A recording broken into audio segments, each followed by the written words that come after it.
Bashkia me Malia i vjon mbështetjen për familjet në nevojë përmes programeve të strehimit. Specialistja e ndihmës ekonomike në këtë bashki, Laura Hoxha, bën me dije se aktualisht po ndihmohen me bonus qiraje 16 familje.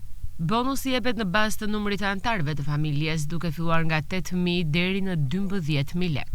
Bashkia me Malia për të ndihmuar familjet në nevojë të cilat janë të shumta dhe të cilat kanë nevojë për pagesën e qeras apo për restaurimin e banesave, janë orientuar për të bërë të gjithë dokumentacionin e nevojshëm dhe kemi ndihmuar rreth 16 familje për vitin 2025, të cilat do të trajtohen me bonusin e qeras.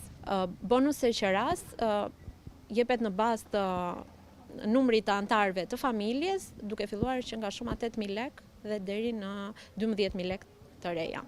Ajo shton se edhe për këtë vit është kryer aplikimi për përfitimin e fondeve për programin e restaurimit të banesave, me qëllim përmirësimin e kushteve të jetës për shtresat në nevojë.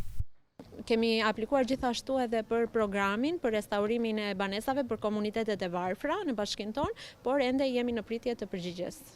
Programet e strehimit mbeten një nga prioritetet e bashkisë me Maliaj, me synim lehtësimin e barës për familjet më të prekura nga vështirësitë ekonomike.